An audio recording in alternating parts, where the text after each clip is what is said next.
Buon pomeriggio a tutti, buongiorno a chi ci segue, buonasera a chi ci segue dall'Italia. So welcome everyone.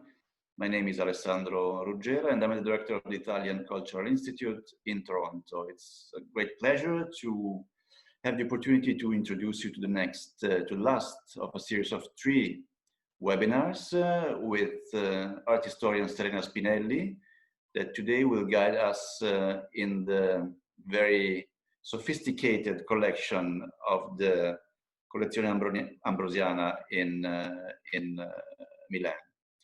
It's a pleasure to, it's really great that we could have this series of 3 webinars. We started to discuss this opportunity to present 3 Milanese museums when the pandemic started and Milan was in the lockdown and Toronto was luckily never really in the lockdown as severe as it was in Milan, but it was still, everybody was at home, so we had to suspend all our activities and to move them online. So we decided to invite Serena, that was with us in person several times in the past for a beautiful lecture that we had the opportunity to host here at Istituto, to invite her to guide us in 3 of the most relevant museums in Milan. Serena Spinelli is an historian of art, trained internationally, including a PhD at the Carleton University in Ottawa. And she's now based in Milan and works with several Milanese museums and art institutions. She decided to pick and choose some of the most relevant, but also some of the hidden gems that are preserved in the museums in Milan, and to guide us through these beautiful places while they are closed. They're just starting to reopen now, but it's still very difficult for us from this side of the sea, of the ocean, to go to Milan and see them in person. So hoping that we will soon able again to travel to Italy and to visit the museums in person, I'm sure you will enjoy the presentation that Serena Spinelli will deliver us today. So thank you very much for being with us, and please, Serena, the floor is yours. Thank you very much, Alessandro, and good evening to everybody. Thank you once again to the Italian Cultural Institute for organizing this series, and welcome to Enchanted Museums of Milan. This is part 3, and it's dedicated to the Museum of Poldi Pizzoli. Now, the last time we met, we dove furtively and silently into the Ambrosiana from one of the secret courtyards, if you remember, to perch on the bronze shoulder of a great soul from Dante's Limbo. The solemnity and spirituality of the place, I felt, called for an ethereal beginning. This time, the journey that we shall take is decidedly more profane and corporeal, made of luscious and sparkling matter, made of ebony, ivory, alabaster, agate, silk brocades, and gems of lapis lazuli. It's an almost tactile and certainly sensory experience, and we are going to be welcomed into the beautiful home of GIACOMO Poldi Pizzoli, whom you see in this portrait on the bottom right-hand corner. Now, Poldi Pizzoli was a sophisticated Milanese art collector from the tumultuous mid-19th century. He was a cultured and curious man, but he was also a great patriot who, in fact, had been instrumental in the city's battle to rid itself of foreign Austrian rule. In the year 1848, many revolutions were brewing in different parts of Europe. And it is thus perhaps not a coincidence that when the Milanese people were beginning to develop a strong sense of independence, GIACOMO's first acquisitions for his future collection were fine examples of medieval armor that you see there in the back and preciously decorated firearms from different epochs. But at present, our carriage alights right at the foot of this curvaceous neo-Baroque staircase, just as it did back then. And so on this occasion, we shall make a grand entrance into GIACOMO's past life. But before we delve into the treasure chest, we will certainly be captured by the sounds of this very theatrical fountain at the foot of the steps. It has a very playful, irregular shell shape, and the water spout is ironically placed within the mouth of an ancient Roman river god. Now, the whole composition is reminiscent of the most exuberant gardens and rockeries and fountains of Baroque Italy. And the twinkling of that water is very musical, and it's extremely soothing as one comes in from the busy street outside and steps into this silent and rarefied haven. Indeed, we are all respected guests in the noble palazzo, as Giacomo Poldi Pizzoli himself declared in his last will and testament. And this was in the year 1879. So upon his death, the home and its entire precious contents were lovingly bequeathed to the city for the perpetual benefit and enjoyment of the public.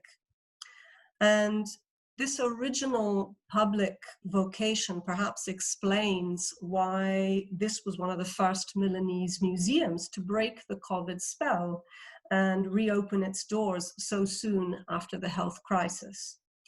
Now, the enchantment here is thus of a different kind, for people do walk from one gilded room to the next once again, albeit in much smaller numbers.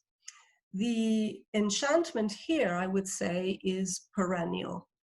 It is in the very fiber of this antique palazzo. It's in the succession of the rooms once lived in the crackling of the floorboards, in the softness of the carpet beneath our feet, and in the clock room where precious mechanisms of all epochs have come to a halt in the most beautiful ways. So this is really where time has unequivocally come to a stop.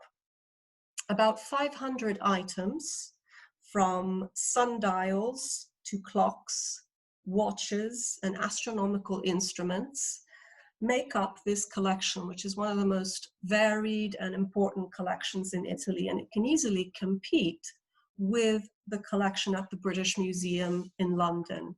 Now, one of the most curious pieces is a sundial in the shape of a ship, a navicula, we would say. I'm just going to enlarge that for you a little bit. It's just there at the top. And it was made in 1524 by a French mathematician who was the author of a treatise on solar clocks, and it was intended, he intended both the navicula and the treatise for the court of King Francis I in Amboise, where, if you recall, Leonardo da Vinci had spent the last years of his life. And when this little ship is oriented correctly towards the sun, a thread, which is no longer there, unfortunately, but a thread with a weighty bead at the very end would cast its shadow on the sundial. And this is such an appropriate shape for a sundial, since explorers needed the time to navigate at sea. The latitude back then could already be accurately determined on the basis of the stars, but the longitude, for the longitude, precise calculations needed to be made upon local time. And if the clock or the sundial was a little off, that could already be a deviation of about 28 kilometers in the tropics. So the origin of the watch, in fact, of the portable watch, stemmed from the need for a precise navigational tool. Now, one of the most important artifacts in this collection is also a little portable clock in the shape of a book, which claims to be, in fact, one of the first portable clocks invented in Germany around 1520. Whereas the most recent clock in the collection is this pendant that you see in the middle with the shape of a bejeweled beetle with movable wings. And it belongs clearly to the Italian Belle Epoque, so it can be ascribed to the style of liberty. Now, one could spend a whole fortnight in this single room, in this one room, and never be tired. But of course, this would be bordering on antisocial behavior, especially since there are so many other interesting guests to meet at this wonderful house party. Now, though Giacomo's personality is still perceived very well in all the rooms that we shall visit, he now shares the glory and the privilege of being a gracious host with a beautiful Florentine woman, the icon of the museum and the unchallenged lady of the house. And I am speaking, of course, of the portrait on your screen now, which is the portrait of a lady by Piero Pollaiuolo, made in about 1472, circa. Now, her beauty is simply breathtaking, so I'm going to give you a few seconds just to recover. She sits ever so daintily in this 19th century abode, but she brings with her all the ritual and idealism of 15th century Florence.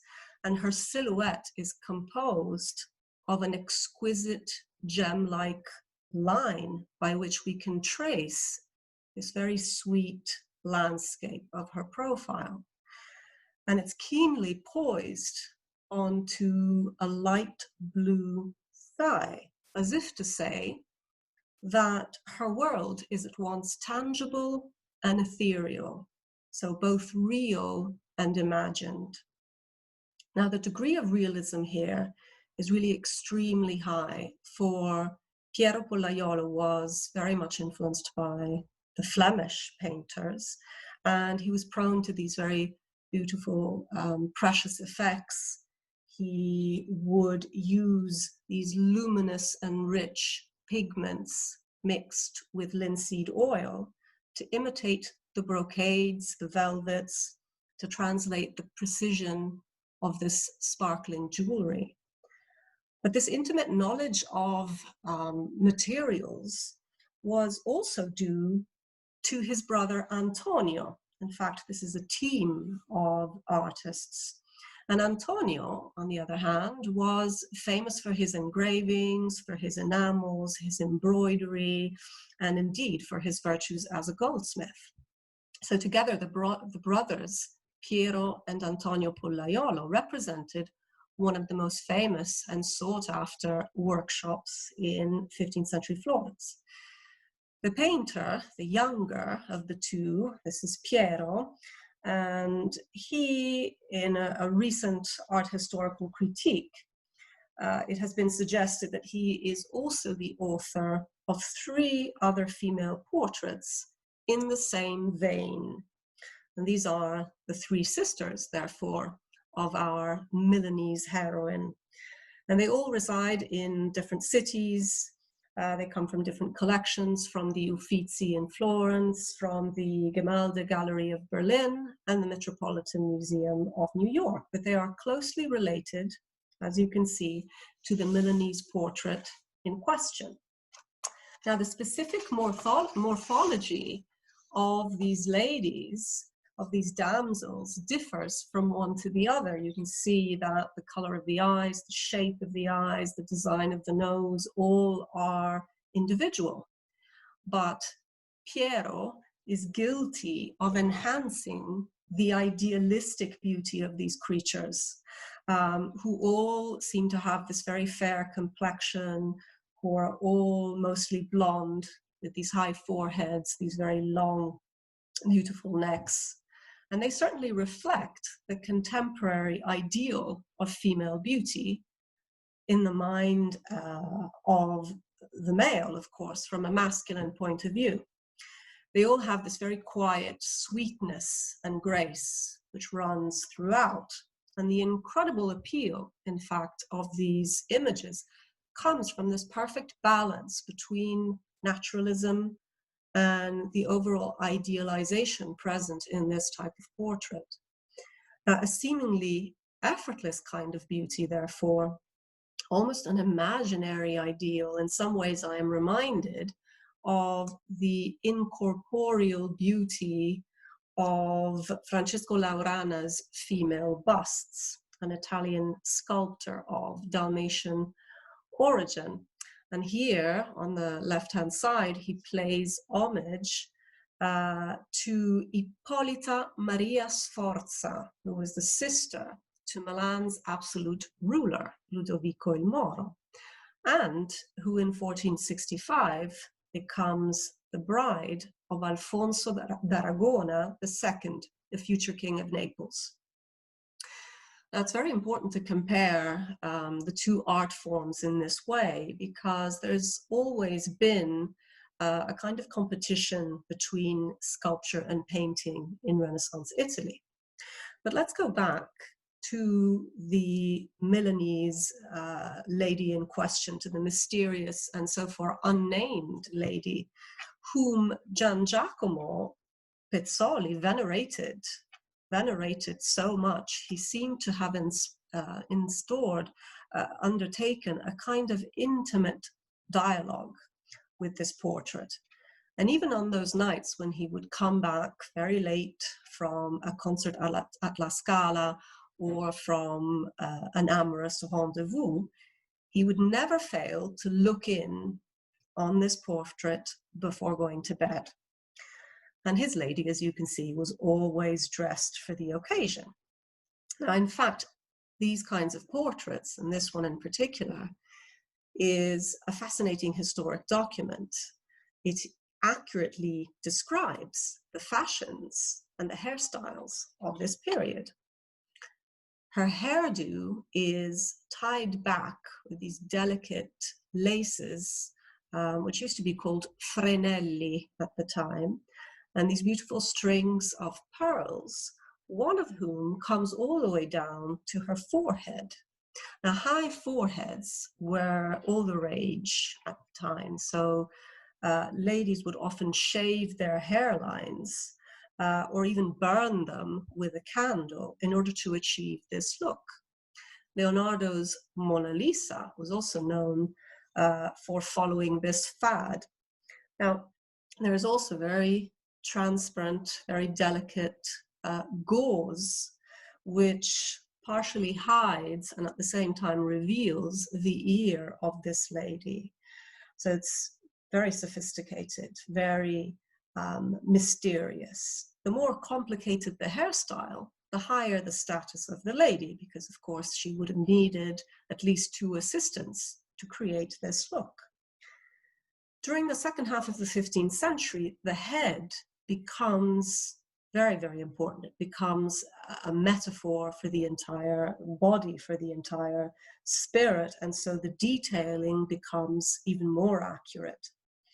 Now, like her spiritual sisters, she is portrayed in a profile, a strict profile, as you can see, and the pose is derived from the ancient Roman coinage, the portraits of the emperors who were also in profile on these ancient Roman coins.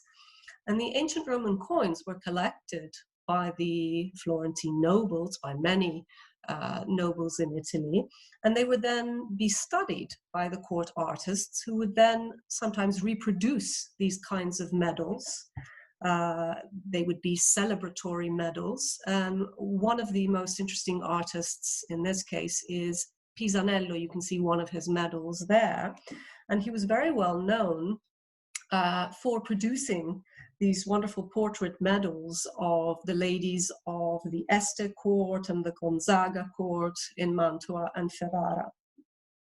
Now, however, the ladies of Pollaiuolo are possibly the last profile portraits to be painted in the 15th century, for the type was already giving way to the three-quarter portrait, as you may remember from our viewing of Leonardo da Vinci's Musician.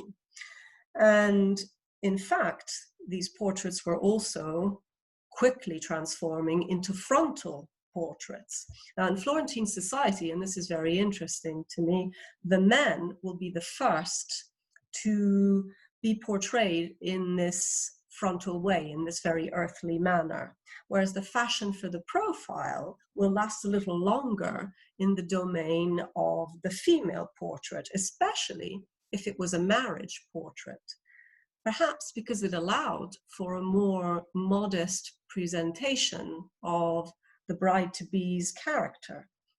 It allowed the lady to place herself on a much desired plane of abstraction. Now we can say that the first frontal portrait to be created, the first frontal female portrait in Renaissance art, is undoubtedly Leonardo's creation. You can see that on the upper right-hand corner. It's the portrait of Ginevra de' Benci, who is the daughter of Amerigo Benci, a rich banker in Florence. This portrait is now in the National Gallery of Washington. And the date here is 1474, so it's only about 2 years after the Lady by Pollaiuolo. Now, Leonardo, in painting this frontal portrait, was also partly competing with the naturalism that his master Verrocchio was showing in the sculptural portraits that you can see just below.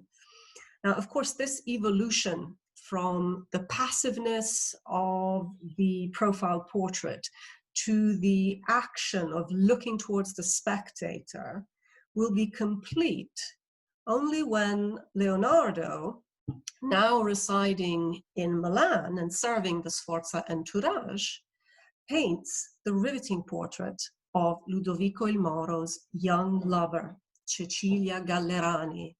And this is what you see on the screen now, this amazing portrait called The Lady with the Irmine. And here we really see that the iconic traditional portrait becomes flesh and blood.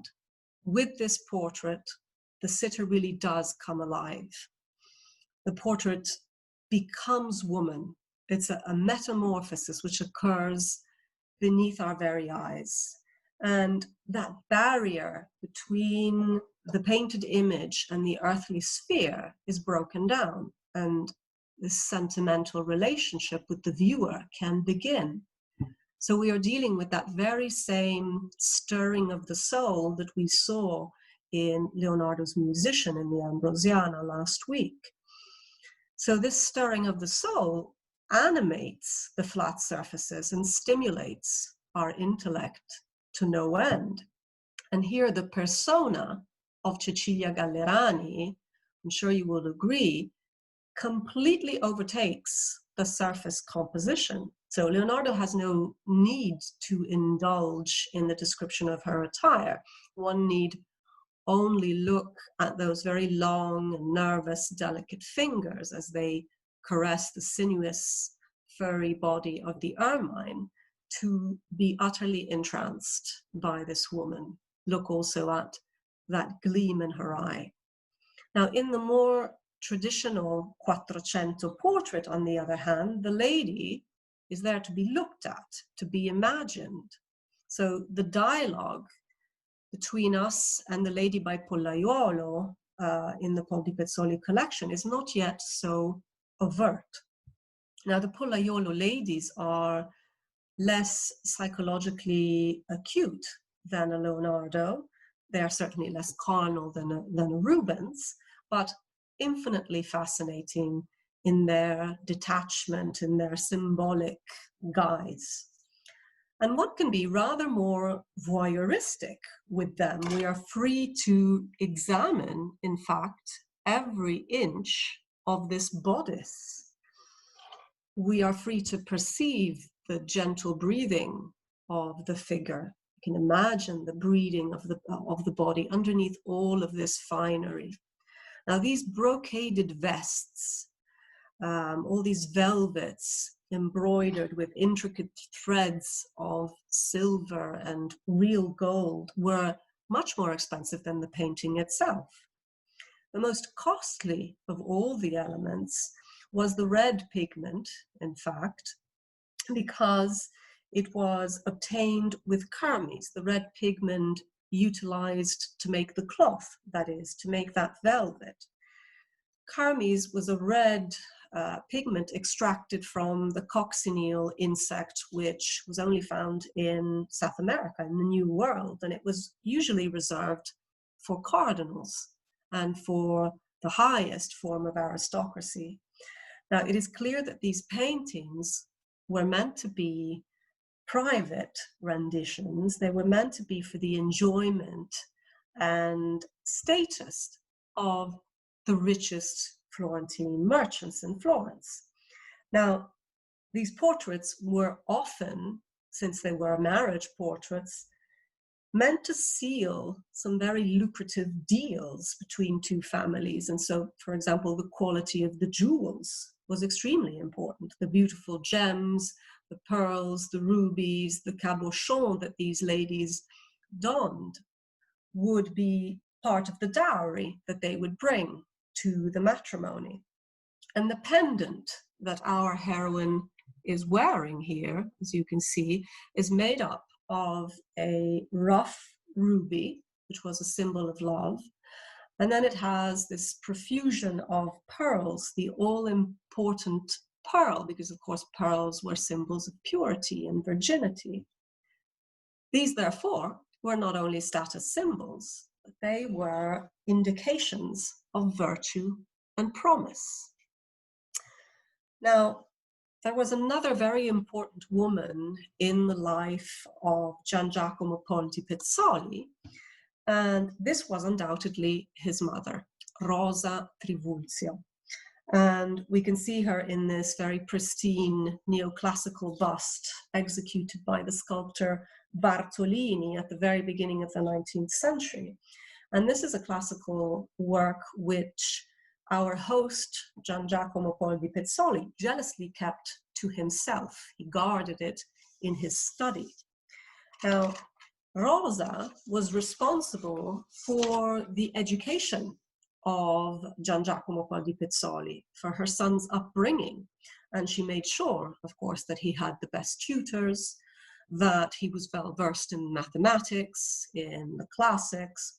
She especially took care that he developed an open mind, an enlightened and cultured perspective on life.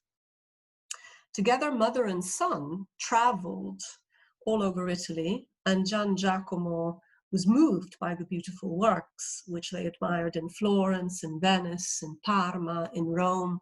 To some extent, it reminds me of the relationship that Modigliani had with his own mother. Now, thanks to his mother, he would develop a veritable passion for traveling. And in 1851, GIACOMO will also travel to London and visit the first Universal Exhibition in the Crystal Palace. So you can imagine how many memories of his young mother this marble bust must have recalled, must have inspired. Now, we know for a fact that around the neck of this marble sculpture, GIACOMO Poldi Pizzoli liked to clasp this precious necklace, which she, as a lady of standing, had worn on several special occasions.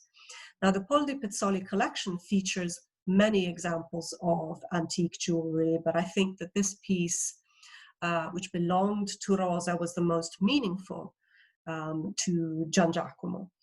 It is a set, the French would say a parure, consisting of a necklace, a brooch, and a pair of earrings. And it's a very high quality example of the archaeological style of jewelry, which was in vogue at the beginning of the 19th century. Now, traditionally, a 19th century noble woman could only indulge in her love of jewelry after her wedding, for unmarried girls were meant to dress rather more modestly. Thus, Rosa probably received this necklace from her husband shortly after the wedding, or even possibly after the birth of GIACOMO. Now, a parure like this would be the most important piece, and certainly it was the most important piece, in the specially designed jewelry casket that a husband would bestow upon his bride. The casket would have several compartments. It would be lined with silk. It would contain ornaments and jewels for the different hours of the day and for different purposes. Now, the entire set would typically only be worn on very special occasions, such as formal balls, special family gatherings, and perhaps even a visit to the opera house might call for such a splendid piece.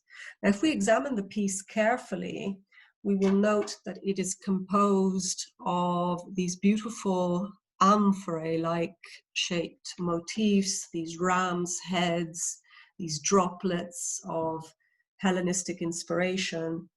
And then, of course, we have these beautiful cameos based on antique models. The first stone cameos of great artistry date all the way back to the 3rd century BC in Greece, when they were admired as beautiful objets d'art. Subsequently, in ancient Rome, they were then used as signet rings or earrings. They were incorporated in jewelry. Now, these cameos are made of agate, and agate is a natural material. It occurs naturally in rock formations, in volcanic rock, in molten lava, in natural cavities that are then filled with siliceous matter in stratified layers. And a cameo is carved when the two layers, when the two contrasting colors meet. So no agate is the same as another. They are all natural and all unique. And the carver removes the upper layer, all of the upper layer, apart from the contours of the image, which eventually stands out from the core and creates that beautiful cameo effect. Now, the artist of Rosa's parure was a man by the name of Fortunato Pio Castellani. He was a scholar, an antiquarian, a very learned man, a collector of ancient jewelry. And because of his knowledge, Castellani was often enlisted as advisor to the contemporary archaeologists. And on one such occasion, in 1836, he was called to the Regolini Galassi tomb, just 60 kilometers northwest of Rome in Cerveteri, where a particularly important Etruscan find yielded an amount of, a copious amount of beautifully preserved Etruscan jewelry. Now, Castellani studied these pieces and then revived all of these ancient Etruscan and Roman techniques. And he opened a wonderful shop in Rome, which was frequented by the grand tourists, by the grand European aristocracy. It was one of the pit stops, you might say, on the official grand tour. And through the Castellani generations, the shop became more and more palatial, and it became really a must-see for any 19th century visitor. It was also, it also contained a museum which provided a historical survey of Roman gold and other antiquities. And this established a greater awareness of Italy's leading role in the domain of goldsmith work and in the domain of cultural history. So the Castellanis, of course, were also fueled by patriotic feelings at a time when perhaps French and English taste seemed to predominate.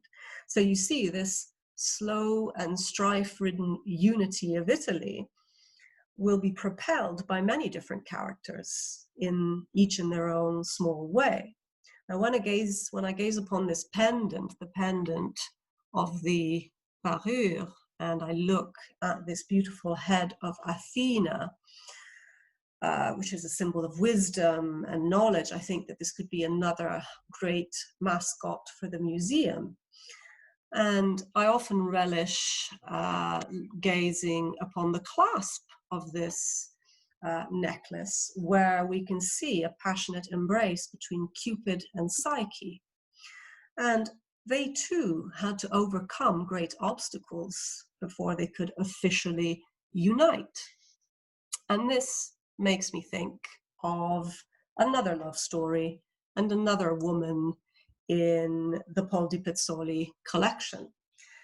And this is the intelligent and enterprising Ariadne, who is seen here kneeling in front of her savior in this piece from the collection. Ariadne was the daughter of King Minos of Crete, and as the legend reveals, she was also the half-sister of the monstrous Minotaur, the creature who had been locked in a diabolic stone labyrinth, where many young Athenians would fail to come out of alive. Now, as the story goes, Ariadne will fall in love with the young son of the king of Athens, a man by the name of Theseus. Theseus will arrive in Crete courageously but naively, thinking that he could conquer the Minotaur monster once and for all. Ariadne will give him this power. She will give him this power in the shape of a cunning red ball of thread, which will allow the ancient knight to find his way out of the deadly labyrinth. Now, the two lovers will sail away from Crete as promised until Ariadne will undeservedly be abandoned on the island of Naxos. And it is here that she meets Bacchus, god of wine, music, theater, creativity. He sees her and makes her his bride. And this is what is happening in this beautiful fragment of this painting. Bacchus is in shining armor, as you can see, and he's in the act of crowning Ariadne as his queen.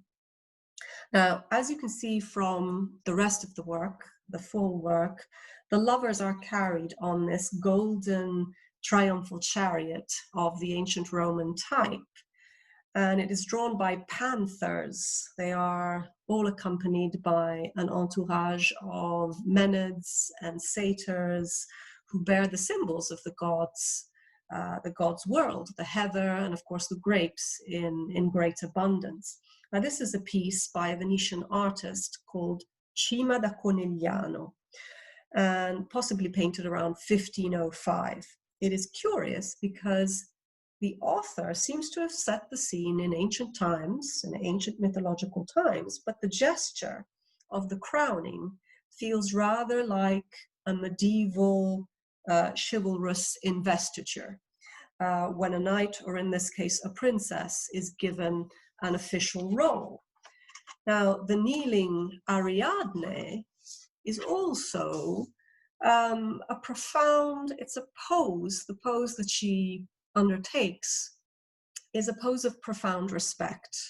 And it could convey, in fact, the same kind of respect of a Venetian bride-to-be. And it has been hypothesized, in fact, that this frieze-like panel was part of a wall decoration for a Venetian marriage chamber. And some say that it could even have been conceived as the central panel of a cassone. Now, allow me to dedicate this to my wonderful friend and fellow art historian, Arian White. This one is for you, Arianna. What is a cassone? A cassone is essentially a large decorated chest or trunk made between the 14th and the 16th centuries in Italy. And when the marriage chests became worn and damaged, the paintings were removed from the sides and sold off to the antiquarians. This happened often, especially in GIACOMO's time. Now today, these fragments are displayed on the walls of art galleries and museums, and often without reference to their original function as furniture, which is, of course, a great pity. Now, cassoni were usually commissioned in pairs, one for the groom and one for the bride. And they were carried in bridal processions before being placed in the bedrooms of the newlyweds. Now, one such procession is seen here at the top right-hand corner. And you can see that this is being carried by one of the servants of this retinue. And within these cassone, one would find clothing, precious fabrics, gold vessels, and other valuables. But these wooden chests were, in fact, luxury objects in their own right, a form of conspicuous consumption, not unlike that indulged by latter-day brides. Now, their rich and gold decorated colorful surfaces reproduced paintings produced by artists in specialized workshops. In the 15th century, the iconography of these elaborate cassoni were intended to instruct, but also to delight. And subjects could vary from classical or biblical history, felicitous narratives for the newly married, and some of these narratives would be decidedly humorous, like the one displayed in this version, in this cassone from the National Gallery of Scotland in Edinburgh. Now, this is a cassone with a 14th century tale, which is being told at the bottom there. And it's the tale of Bernabo and Ambrogiuolo from Boccaccio's Decameron. So it was written in about 1350. And in this tale, one merchant deceives the other by hiding within a wooden cassone and being carried into the other man's wedding chamber to seduce his virtuous lady. And you can see this very peculiar and funny scene here at the bottom here. Now, just so you know, the Ambrogiuolo, the character, was then punished for this deception by being tied to a stake, his body smeared in honey, and left to be devoured by the insects. So he was well punished. But let's get back to the fragment of the cassone from the POLDI PEZZOLI collection. The theme here is Bacchus and Ariadne, and this tale was very well known in the 16th century. Through the poems, through the editions of Ovid and Catullus, but especially Ovid's Metamorphoses. Now, the painter Cima da Conegliano thus betrays his interest in classical antiquity and ancient mythology, and he may even have seen an ancient Roman sarcophagi with this theme. However, you can see that there is also this very docile, serene landscape painted behind the procession of figures. And it is an imaginary landscape, possibly inspired by the Venetian mainland, which, of course, Cima da Conegliano knew so well. The artist was one of the most sought-after artists in Venice, and he had begun acquiring prestigious commissions ever since the late 15th century. He became quite the specialist in antiquarian renditions, this is true, but he fuses this interest with a typical Venetian display of natural colors and natural light. And I think you can see there's this beautiful golden late afternoon light that the scene is permeated with. He was most likely influenced by Giovanni Bellini. and by the advances which had been made in the Venetian Republic on oil painting. Now, there is a second piece to this decorative panel, which is now in the Philadelphia Museum of Art, which is believed to be the continuation of this decoration, this POLDI procession. It's the Drunken Silence, as you can see, and he's accompanied by the satyrs. Again, one sees these beautiful mountainous hilltops of the Venetian mainland. And we can even catch a glimpse of that sailing ship in the background there, which is most likely referred to Theseus and his cowardly abandoning of Ariadne as she falls asleep on the golden sands of Naxos. Now, if the Florentine draftsmanship and precision of line that we saw in The Lady of Pollaiuolo is felt clearly, here on the other hand, we are enchanted by the natural setting, which appears from both sides of the painting. And it seems to pour forth into the air this very beautiful soft light, which really softens the forms. The color really seems to gain the upper hand. We have these various subtle layers, one on top of the other. There's a new harmony of broad plains, atmospheric veils, in fact, and a very warm sense of the air. Now, the Venetians will be the true masters of color and atmosphere, and this will be abundantly clear when a genius such as Titian will give his own interpretation of the scene about 40 years later. Now, in order to witness this beautiful panel, we must travel momentarily to London, to the National Gallery. And here Titian portrays the scene not as an orderly procession, of course, but as this riotous and boisterous bacchanal. The gods' revelers are engaged in various activities, in the drinking, the frenzy of the dance, in the sort of the ripping of the sacred bull's limbs, the wrestling with snakes.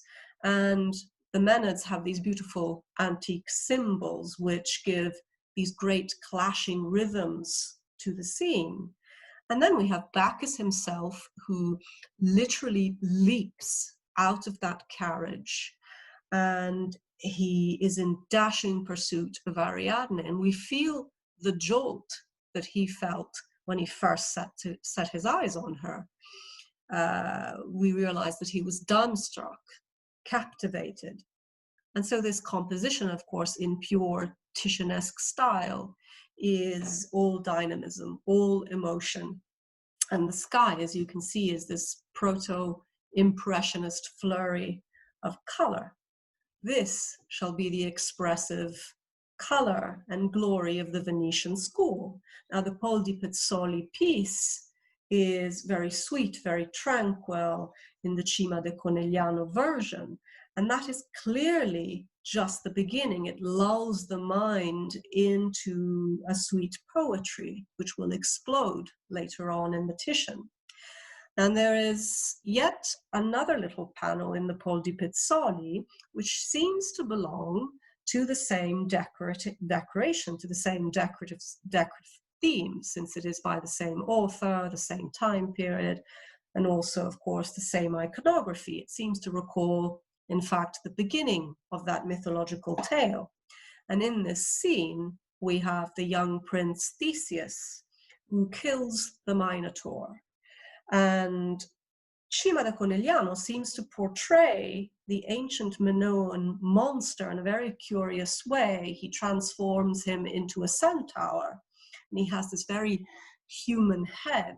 And I can't help but feeling sorry for the poor Minotaur here in this piece, as he meekly receives the fatal blow, which will sever this human head. Now, he appears to be very fragile, ever so desolate here. And he certainly has none of the brutish masculinity and power of Picasso's own Minotaur. Picasso, for whom the beast half bull and half man, as the original legend narrates, will also symbolize his alter ego, the artist's own alter ego. And here you can see him pouncing on the sleeping nymph in this very celebrated series of etchings from the early 1930s, when the artist Picasso is in precarious equilibrium between his own Bacchic Dionysiac desires and the foreseeable violence of civil war in his native Spain. So as you can see, Greek mythology and all of its Latin interpretations have contributed to feeding the imaginations of artists from all epochs and all cultures. Now this brings me to another hybrid mythological creature, half woman, half Pisces, who has a prominent role in the adventures of Homer's Odyssey. She is the creature with the enchanting voice who threatens, along with her sisters, to sink Homer's ship into the abyss. Now, however, the version that I am referring to is the slightly more popularized tale of The Little Mermaid by Hans Christian Andersen. And bear with me here. The story follows the journey of a young mermaid who is willing to give up her life in the oceans for the purpose of gaining a human soul. And I'm especially fascinated by that part of the narration when Ariel visits the sea witch in one of the most dangerous parts of the oceanic kingdom and begs her for human legs, these human legs, so that she may romance her earthly prince and live and die like a mortal. Now the witch willingly concedes and helps her by selling her this potion, a magical potion, in exchange, however, for the mermaid's beautiful voice. And this is an enormous price to pay, a painful price to pay, of course. And in Disney's interpretation, which you see a segment of in the right, the sea witch here will tremble with this cruel glee as she captures the mermaid's voice. And where does she keep the mermaid's voice? Now, have you ever noticed where she keeps it? It's funneled into a Nautilus shell, a wondrous and complex marine organism.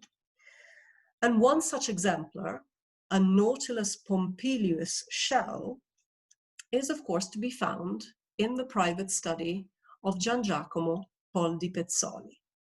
And over the years, our host had collected many wondrous objects. He had not focused exclusively on paintings and sculpture, but he was also very much enamored with the decorative arts. And so this museum, which I sincerely hope that you will visit one day, is also filled with ancient Greek vases, with Venetian glass, with medieval cabinets, and precious stones of all kinds. So the eclecticism of this collection really reflected the old Wunderkammers of the 16th century, those first museums, those first chambers of wonder, where the natural and artificial worlds were placed side by side, and they were treasured in these wonderful marquetry cabinets and shelves and drawers of all kinds. And the aim, what was the aim? The aim was to possess an encyclopedic repertoire of the known world. So a sample of all human knowledge and beauty in one room. And this perhaps was also GIACOMO POLDI Pizzoli's own aim. So in these Wunderkammers, there were two main categories. One was called Naturalia, and of course these were objects born from nature. And the second is Artificialia, objects produced by ingenious humans. Now this Pompeous Nautilus shell belongs to the third category, and perhaps the most interesting category, called Mirabilia, for in fact it is both natural and artificial at the same time. Now the Pompeous Nautilus is a shell that can only be found in the Indian Ocean and in some western parts of the Pacific, generally around Indonesia.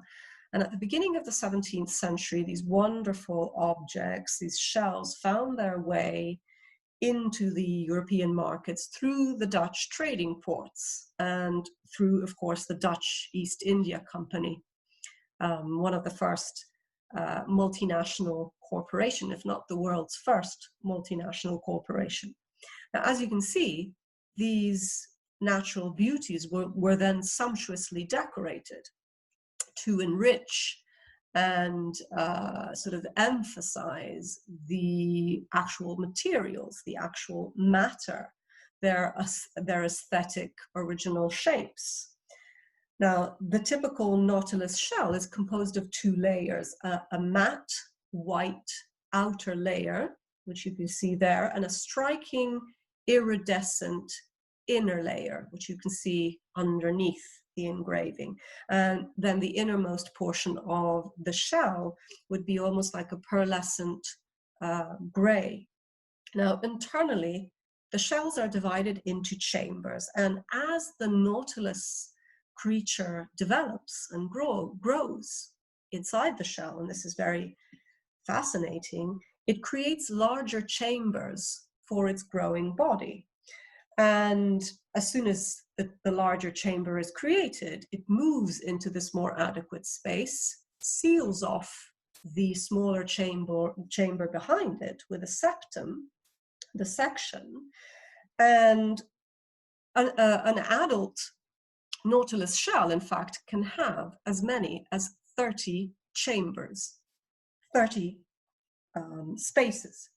And the fascination for the Nautilus Pompilius increased at the end of the 19th century, actually, sorry, at the end of the 16th century, even before that, long before that, when the Swiss mathematician, a man called Bernoulli, realized that the growth of this internal spiral was regulated by a precise mathematical formula, by a mathematical rule, a logarithmic progression. So the size of these spirals increased, as you can see from that little diagram there on the left-hand side, but the shape was unaltered with each succeeding curve. So it's a property called, in fact, self-similarity. You can see that this exemplar in the collection of Poldi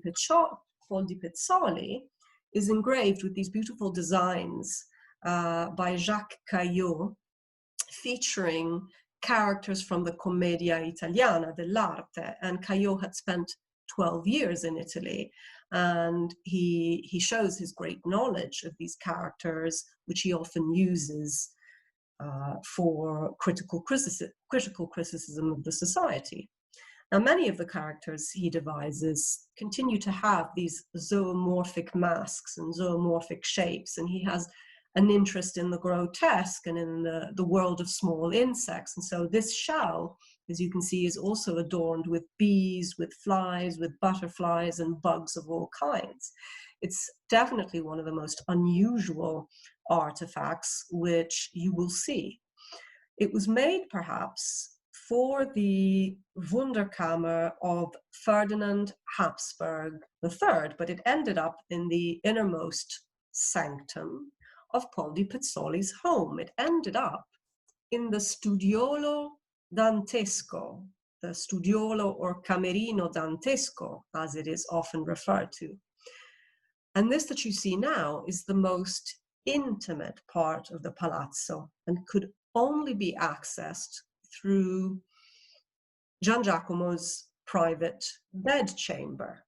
It was meant to be a place of quiet study, of contemplation, just like a Renaissance princess studiolo, and comparisons can be made with Isabella d'Este's studiolo in Mantua, with Federico da Montefeltro's very sophisticated study, with all the cabinet work in his private study in the castle of Urbino.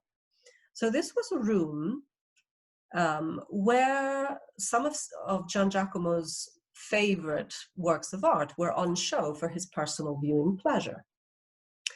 A treasure chest, in fact, where one could find solace, inspiration, even concentration for the cultivation of new intellectual interests. This is also where POLDI Pizzoli will draw his last breath.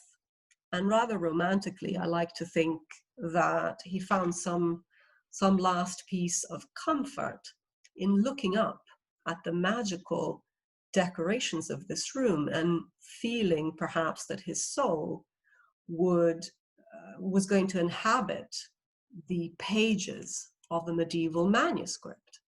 And stylistically speaking, in fact, all of these gold arabesques and the creative use of stucco work do come from the influence of manuscript illumination. And if you recall from our session last week, in the Ambrosiana, we learned that Milan was an important center for manuscript illumination.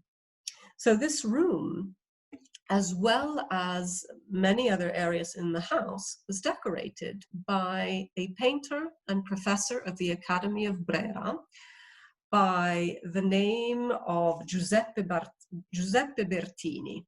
And he decorated many of the rooms in the styles of the historical revivals. Now, Bertini found himself commanding a veritable equipe, a team of designers, carpenters, painters, decorators, who turned this little space into a real theatrical endeavor, as you can see. And their spirit seems to live on, seems to be alluded to in this wonderful decoration of these male characters sitting next to each other on the upper right-hand corner of the room. And you can see that they are wearing the kind of garb which one might imagine Petrarch and Boccaccio and Dante wearing. And they inhabit a very elaborate decoration, which almost looks like the capital letter of one of the first pages of an imaginary illuminated manuscript. So in fact, it's almost as if they are the capital letters of this Gothic manuscript. Now you can see, I think, that all these floral motifs, these flowing serpentine lines, will be an incredible source of inspiration for the Art Nouveau, for the Liberty style, which will develop in Italy at the end of the century. We also have this wonderful and curious wrought iron gate just above the chimney piece there. It's a spectacular piece of craftsmanship designed by a man called Speluzzi, who had studied the medieval minor arts and perhaps even studied the famous Trivulzio candlestick, which was this 13th century liturgical candlestick, which is exhibited in the Duomo in Milan, by the way, and which belonged to Giacomo's grandfather, the Count Trivulzio. Now, on the other side of this incredible room, the main feature is this very large stained glass window designed by Bertini. And this is the same model which had won first prize at the first Universal Exhibition in London in 1851. And it reflects a typical 19th century revival of the minor arts and medieval arts and the arts and crafts in general. These are, of course, large segments of cut glass painted with transparent enamels.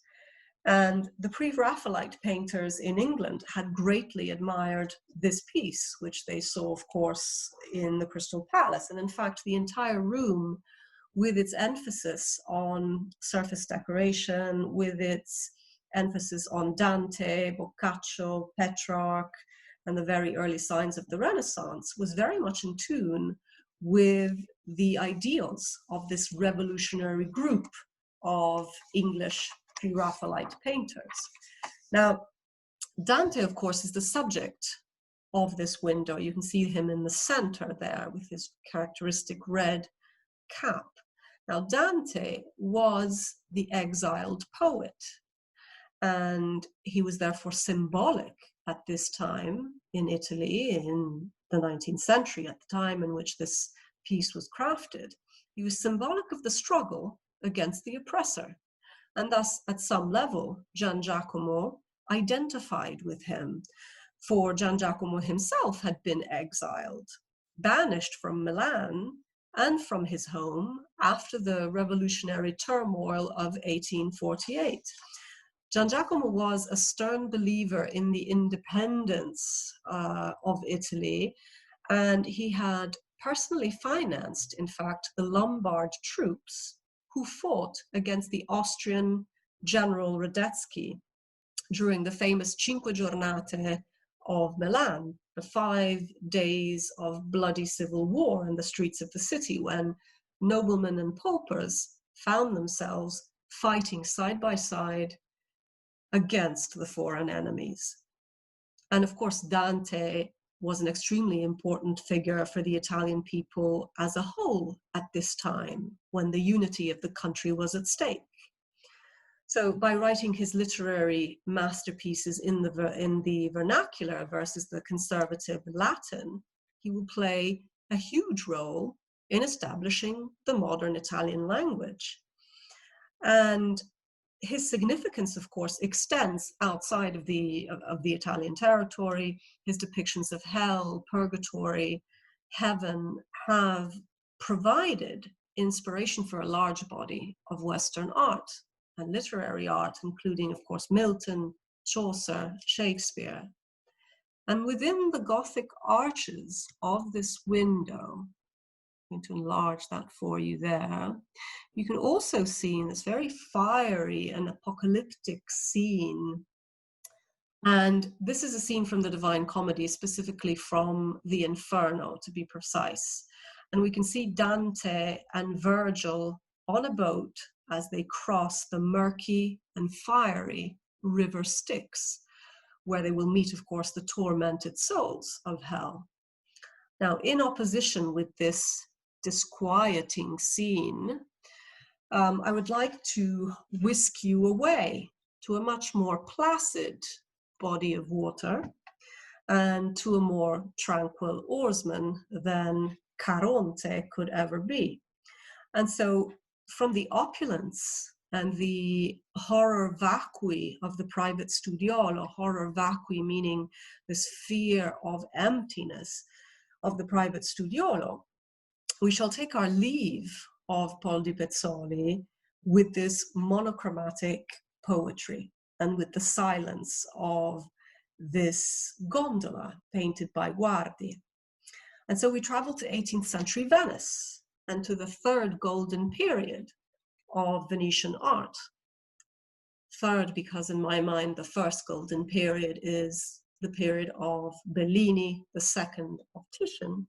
And of course, here we are in the Rococo, the 18th century, and it is the epoch of the Vedute, the genre of view painting, which had become so important at this time and had really begun to compete seriously with all sorts of other iconographies, the historic, the religious, the classical, which were usually chosen by the patrons of the time. Now, the taste for landscape might be traced back to those topographical landscapes that one can occasionally see in the background of Renaissance portraits. But already in the late 17th century and early 18th century, Italian artists had begun to take an interest in recording views on their own, for their own sake. They acquired this integrity, this new dignity. And Antonio Guardi was one of the two greatest view painters of the century, and his magical vistas of Venice are known all over the world. Guardi's workshop would become rather prestigious, and he will even be mentioned in Casanova's memoirs, for example. Now, the other famous painter of Vedute, of course, being Canaletto, and Guardi was the most unconventional of the two. Guardi was more prone to flights of fancy, to capricci. He is also the more proto-impressionist of the two.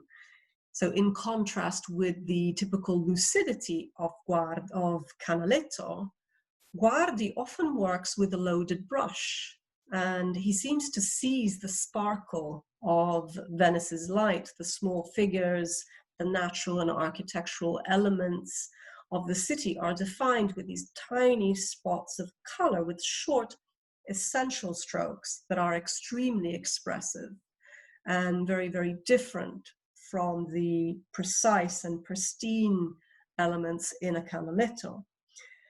But most of all, Guardi differs because he suggests rather than describes. And this unusual little painting of a gondola gliding on the lagoon where water meets sky, as you can see, is just one proof of his originality. Now, we know that Guardi often moved his studio onto a gondola. And this reminds me of Monet, in fact. This is much like Monet, who will go about this in the same way. About 100 years later, he will work on his famous Bateau Atelier. But from this vantage point, so clear, so close to the water, Guardi could navigate along the smaller canals, away from the hustle and bustle, and he could therefore capture the more intimate scenes, the more unusual scenes. Now, it has been hypothesized that the view that we see here was captured near the borders of the small glass-making island of Murano. There are very few colors here, as you can see. It's almost monochromatic. There are many different subtle nuances, however, of gray, of blue, of pearl, and there's this delicate glimpse of rose, just a delicate rose-tinted light from the horizon there, which reflects upon this peaceful water of the lagoon. It's almost a quiet melody. You can almost hear this melody just very, very softly.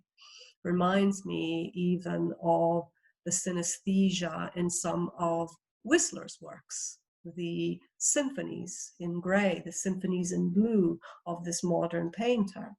Now, there is always a sense of nostalgia in the work of this master. Guardi's Venice is magical, and sometimes it's a faded beauty which hovers on the majestic waters of the lagoon and looks out towards the inhabitants as time goes by. And it's really an example, in my mind, of the poetic melancholy that one can feel in many parts of our beautiful and complex territory.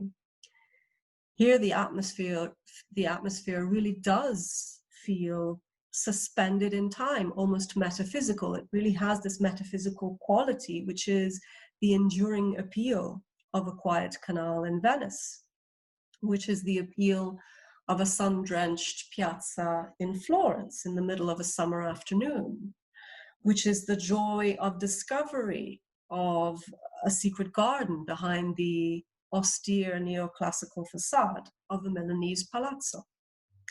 This is the real Italian enchantment. And so we have come to the end of this narration, of this tale of the lady, the gondola, the cameos, the Nautilus Shell. And I hope you have enjoyed this series. And I thank you very, very much for keeping me company during the end of this lockdown.